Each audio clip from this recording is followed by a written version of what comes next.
Ya Allah, salam aleykum dəyərli izləyicilər. Hər vaxtınız xeyir olsun inşallah. Saray qəsəbəsində 3 nömrəli məktəbin yanında dəyərli izləyicilər. Buradan elə 3 nömrəli məktəbin yanında. Buradan çıxdın, sola döndün, 10 saniyə məktəbdəsən. Dəyərli izləyicilər, burada 4 sot torpaqdır. İndi sizə göstərəcəm videoda tam ətraflı hər bir şey.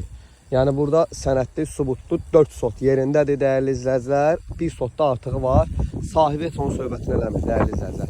Burada lep var. Bu lepi deyim sizə ki, yəni bu lepdən torpaq aralıdır. Yəni bu lepi görürsünüz, yəni o tərəfdədir. Yəni torpaqdan aralıdır. Pilos dəyərli izləyicilər.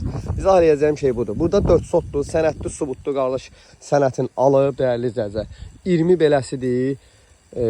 Səhv eləmirəmsə 25'dir, 29 nəsə beləsidir. Karoçi 4 sot dəyərli izləyicilər. Sənədləndir, sübutlandır. Qardaş bura torpaq da töküb, buranı biraz elə bir ki doldurulmalıdır ki, yol səthi ilə bir olsun. Dəyərli izləyicilər. Yəni bunu torpaq yiyəsi özü düzləyib verəcək. Torpağımızın qiyməti 30.000 manat təşkil edir. Gördüyünüz kimi 5 manatı yoxdur bu cəmaatın. Gətir zibil də cəmaatın torpağına tökülür. Karoçumun hamısını torpaq sahibi özü düzəldəcək. 30.000-dən də endirim olacaq. Torpağımızı fərdi yaşayışdır, çıxayış pasportdur, 3 nömrəli məktəbin düz yanında.